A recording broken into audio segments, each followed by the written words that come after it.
Welcome along to After the Flag. Marc Marquez remains undefeated in 2025.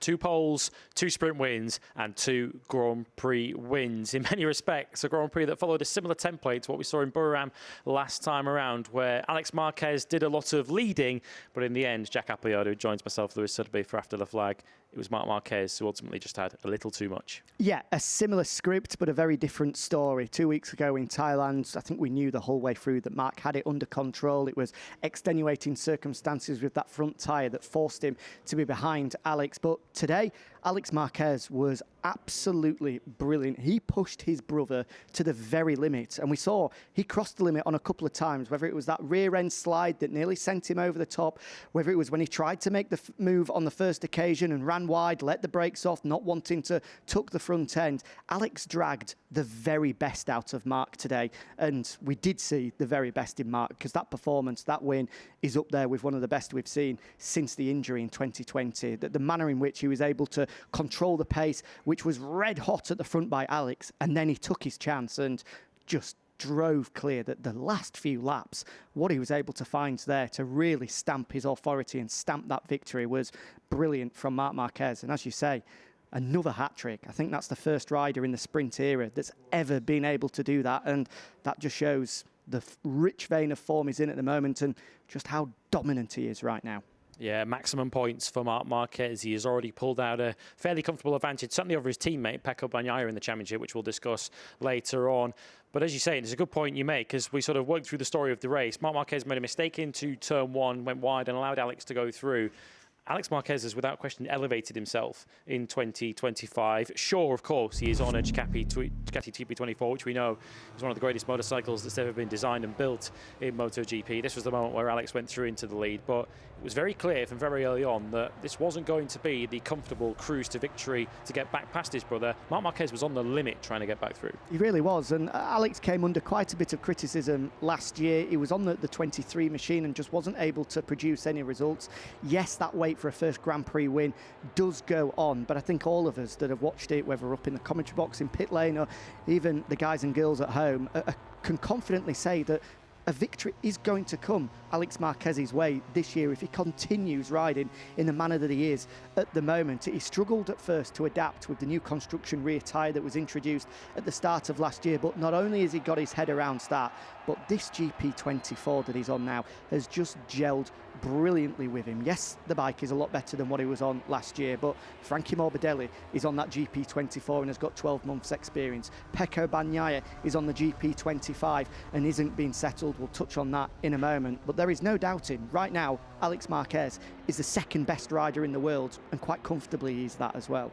Yeah, it sounds like an easy thing to say. What more does he have to do to try and get on toes with Marc Marquez? Because we're talking about one of, if not the greatest rider of all time that he's being compared against. That is the level that Alex Marquez is having to try to reach to get one of these MotoGP wins.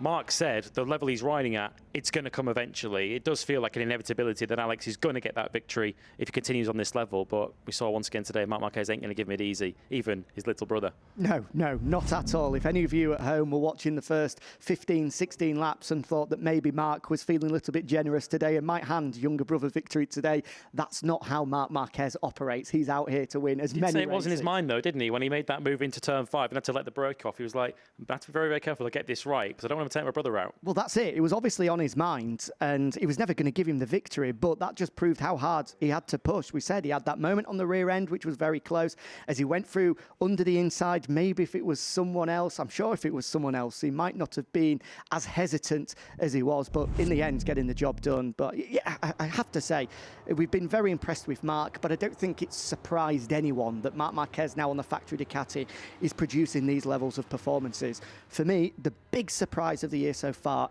is the level of Alex Marquez, because he is right with Marc, and I don't think any of us really felt that he was able to match the level of his brother as consistently as he is doing, but right now he's there and he's pushing him every step of the way. It's all about sustaining it as long as you can. That was a bold move early on from Frankie Morbidelli coming through on Peco to take that podium position. We'll discuss Frankie a little bit later on. Another milestone for Marc Marquez today. That's 90 victories for him now. He draws level with the late great Angel Nieto, paid tribute to him on the slow down lap in front of the Marc Marquez grandstand. We're already starting to get into the realms of records that Marc Marquez can break. Of course, the World Championship is still a long way in the future. This is just round 2 of 22. But I said it in commentary, having been through the dark days, Marc Marquez, having gone through those tough times at Honda, the injuries, which at one point or another thought might end his career, there's absolutely no doubt that Marc Marquez, while he's in this purple patch, he's going to want to well and truly cash in and pile on the punishment, in particular to his teammate on the other side of the box. Yep, and you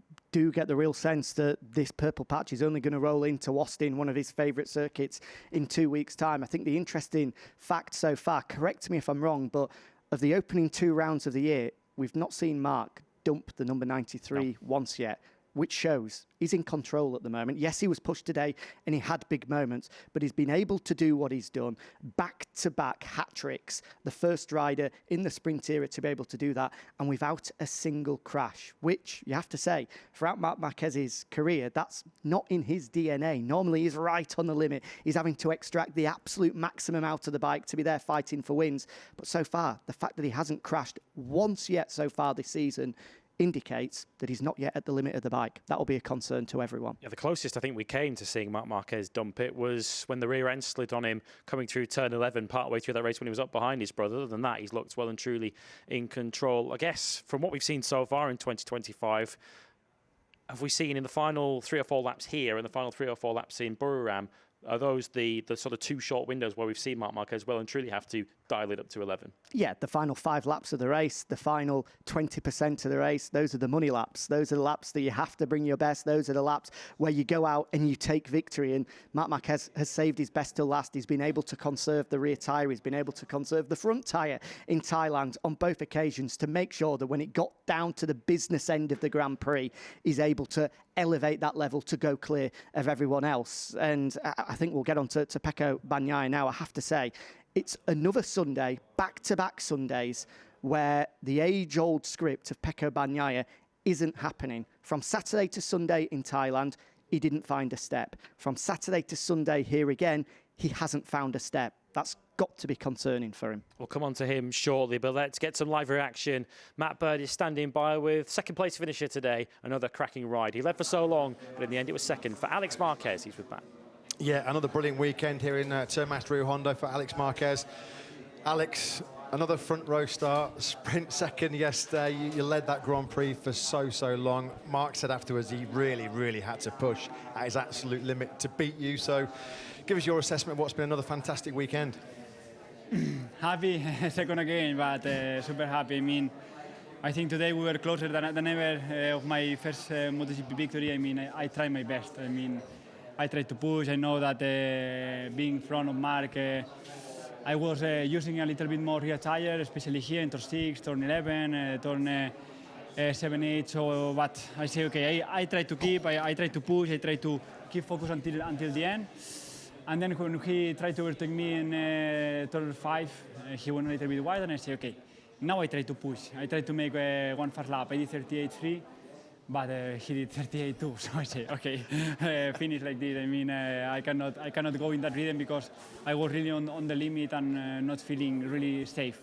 So I decided there to push a little bit less and to arrive second. Alex, it showed how brilliantly you were riding today because it took Marc until lap 21 to get past you. So as we said, it just showed how strong you were. When he did get by, where could you see that there was just that small difference between the two of you? Yeah, I mean, the last part of the race, he's able to be really on that line of the limit, you know. So, and he's really comfortable on that limit. I'm struggling a little bit more, and I think all the riders, we are struggling more on that part of the race, but he's able to be there, and especially he's there on that limit line, really comfortable.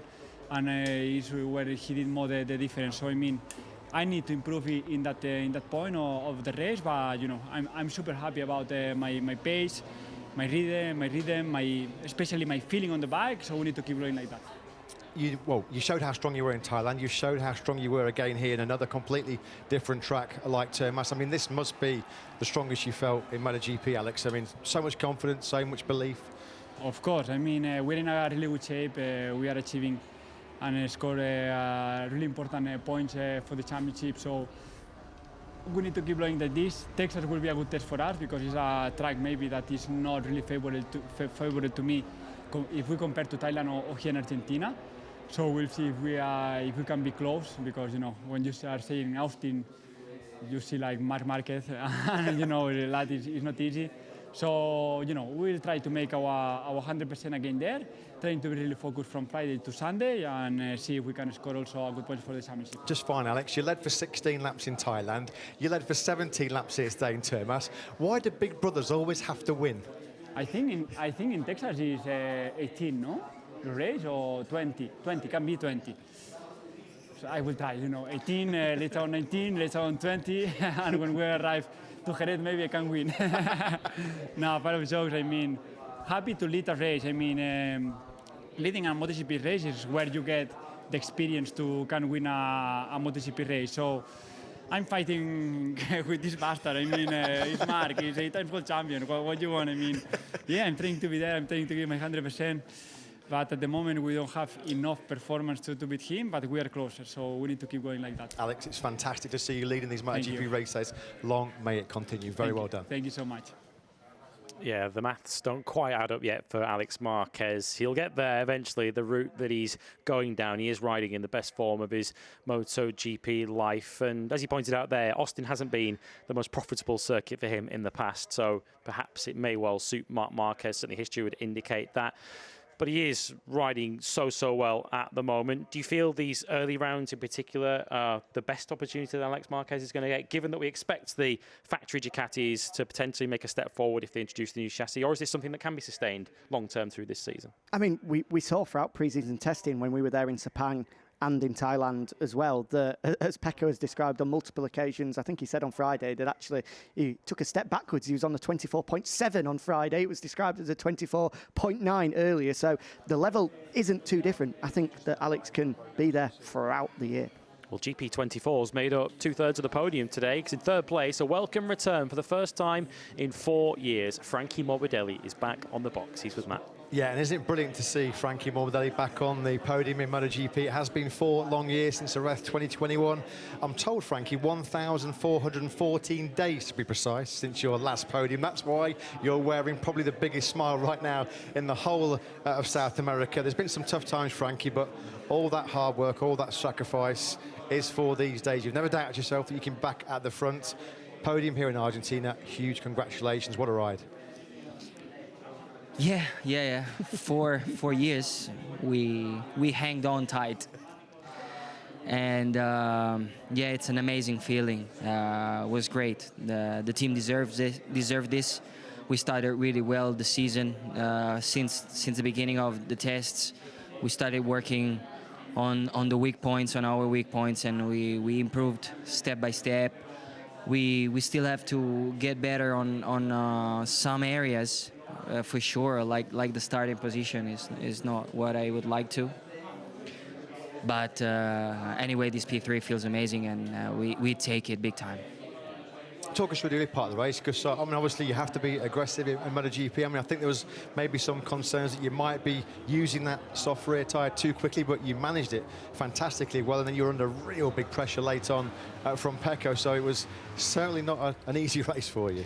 Yeah. I knew we would have a drop, but again, I tried to hang on tight just as these 4 years, and it worked. I'm happy. And how do you feel, Tom? Obviously, we know this weekend you've had a bit of a headache, you've had a bit of nausea. I guess the sort of perfect medicine is a trophy and some Prosecco after the race, yes? Yeah, exactly. Yeah, today I was feeling much better than yesterday, and I was able to drink that nice Prosecco all the way down to feel even better. And of course, Frankie, this is the first podium for you with VR46 Racing. What a journey it has been for you. You were the original member of the VR46 Academy. You talked to us pre-season how special it was to be riding in the colours of Valentino. So now to have this first podium for him. And of all places in South America where you've got so many close connections, how special is that? Very special, very special. Yeah, I wasn't thinking about it, but now that I'm thinking about it, it makes me very emotional to get the first podium with the team, for the team in South America. it's a great thing, and it's a great combination of things. And yeah, I would like to dedicate this podium to the whole team, to the whole VR46. They deserve this. Frankie, fantastic to see you back at the front. Very well done. We'll see you in Austin in 2 weeks' time. See you there. Ciao. We certainly will, and I think you'd have to have a heart of stone not to be happy for Frankie Morbidelli to be back on the podium. As Matt said, 1,414 days since the 2021 Spanish Grand Prix at Jerez. And there's a lot to be said about purely returning home, the environment that's around Frankie Morbidelli. In the darkest days, I guess, in the latter part of his Yamaha run, he might not have thought this day would ever come again, but having returned to a team that, I guess, showers Frankie Morbidelli in love, they've brought the best out of him again. Yeah, I think this is a huge example to show that you can be on the right bike, you can have the talent, but environment is so important in this sport. Although it's just one rider out there by themselves with no communication, having the right people around you to keep you centered, to keep you focused, to keep you motivated, and above all, to keep you smiling, which VR46 have done with Frankie, is vital. That's what they've done, and now they're reaping the rewards. I think we're all smiling for Frankie Morbidelli, but the biggest smile of all belongs to your winner today, the Argentinian Grand Prix winner, Marc Marquez, with Matt. Yeah, it's the perfect start, continuing for Marc Marquez, 4 out of 4 in 2025, Mark, and this one today must have felt really special, celebrating in front of your grandstand at the first corner. Another great fight with your brother Alex, and of course it was your 90th Grand Prix victory, moving level with Angel Nieto, so a pretty memorable day all round here in Argentina for you. Yeah, first of all, big words, equal Angel Nieto, especially because was the one that opened the doors to the Spanish motorcycle world. What is motorcycles? What is MotoGP? In that time was the World Championship. Angel Nieto showed to us, and pleasure and big words and honor to equal him. But today, I'm impressed about my brother, about Alex. In one part of the race, I was thinking to finish second because he was riding super smooth, super good, always keep the corner speed, always, I saw that his tire was not smoking, and I say, okay, this guy today have another level. Then in the end, I survive. I take a risk, as you see. I take a lot of risk, maybe too much in some points of the race. But yeah, happy to go out with 37 points again. And yeah, continue with a very good atmosphere inside the garage, because Ducati Renault team did an amazing job, but also inside the family. As you mentioned, Alex was riding at an incredible level today, and you were taking a lot of risk. He really pushed you to the limit.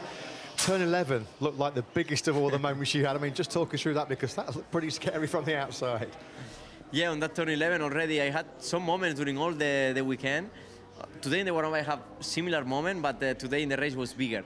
So yeah, on that point is when I start to understand that, okay, change the riding style. And then I change a bit the riding style. I try to ride in a different way, because my strong point is going on the corner quite super fast, and I was not able to do it today with the medium rear tire.